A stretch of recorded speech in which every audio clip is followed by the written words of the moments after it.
it's Hillbilly Tanya, and I'm back again today with a fun video. We're not going to touch on a technique today. Today we're going to talk about my grab-and-go sewing survival bag. I have a lot of people that ask me specifically what I use when I take my sewing on the go. I actually use two different kit type things. One for when I'm gluing. I keep it at home.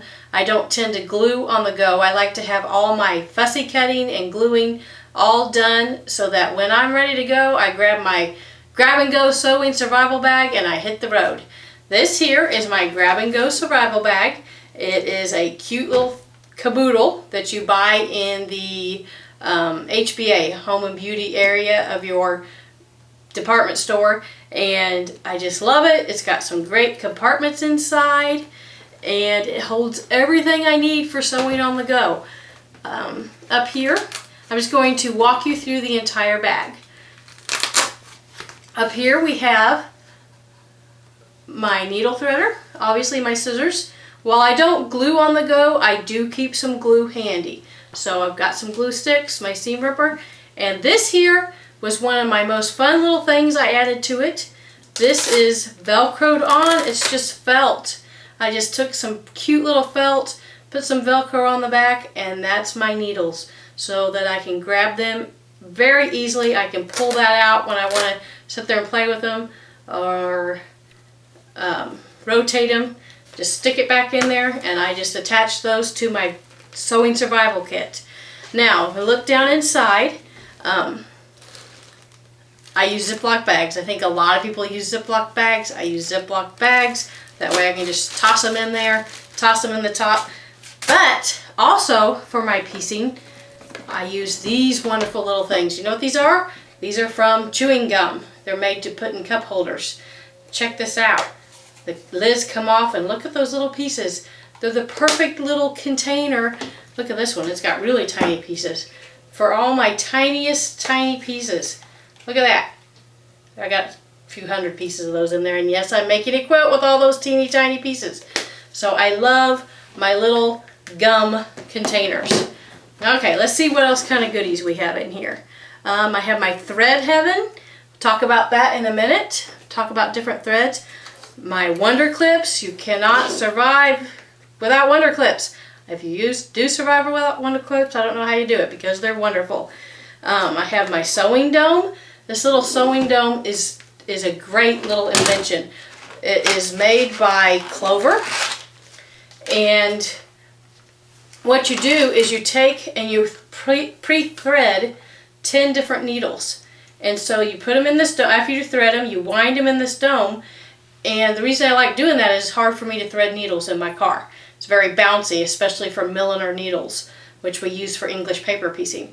So I love this little dome. They're already threaded. I thread them at home, stick it in the dome. I can just grab it, take it along with me. Okay, well, we're talking about needles and thread. You guys know I use milliner needles, I'm sorry. These are the kind I sell on my website right now. I've actually been trying them instead of the John James, and actually I like them better. They don't tend to rip the top of my thread as bad. So, of course, we got to use size 11 milliners. I've got those obviously up in the top where I showed you. Let's talk about thread for a minute.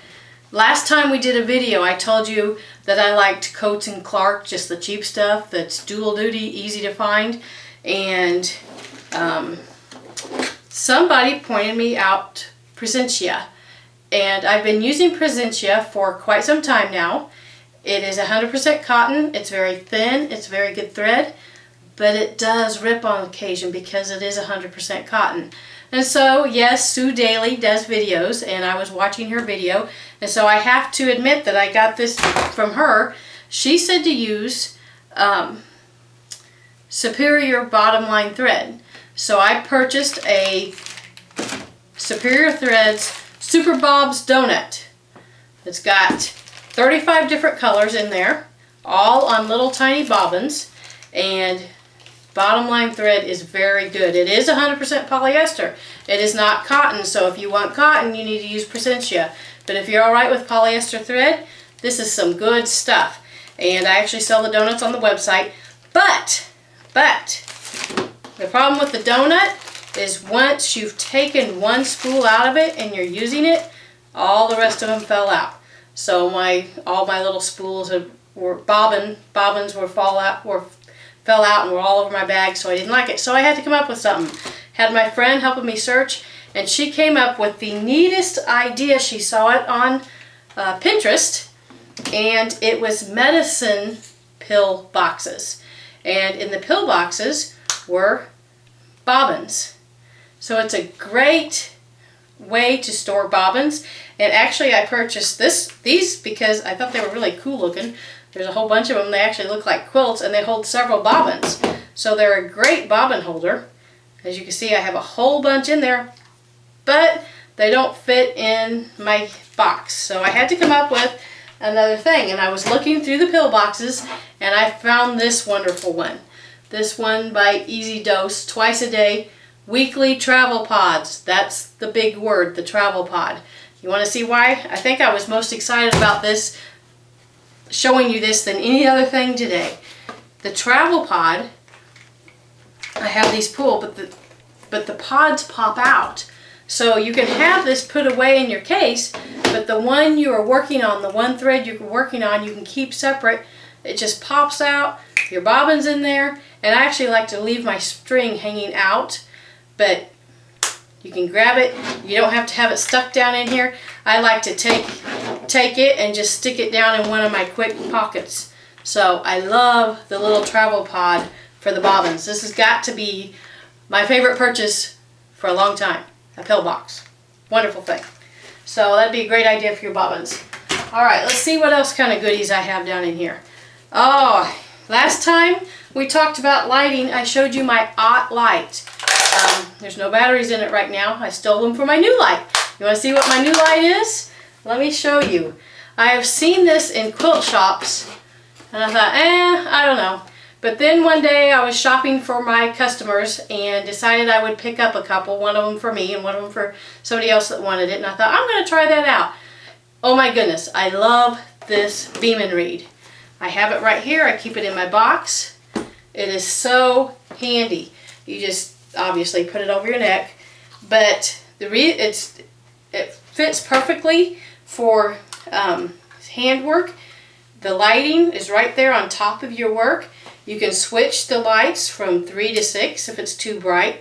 They actually have a couple clip-on lights on there. You can make it even darker if it bugs you. And for those of us that are aging a little bit and we have a little trouble seeing, check this out.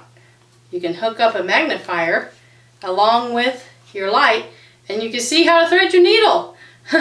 Ask me if I've had trouble with that. The magnifier, to be honest with you, I don't like. It's got circles in it, so I don't like it for sewing, but I have used it for threading my needle for the milliner needles, and I do like it for that. So I take my beam and read, very simple to work, on, off, just like that, and it goes in my emergency sewing kit. So let me think, is there anything else I needed to show you? I don't think so. I think I got it all covered. I was so excited about the pill boxes. That was my favorite thing to show you. My favorite new Notion pill boxes. So I think that's all I had to show you today. If you have any questions, you can email. Many of these things you can find on my website. If you have questions about them or if you want me to order them, I can. And next time we come back, we are going to be talking about easy budget, low budget fabric and using it in your quilting.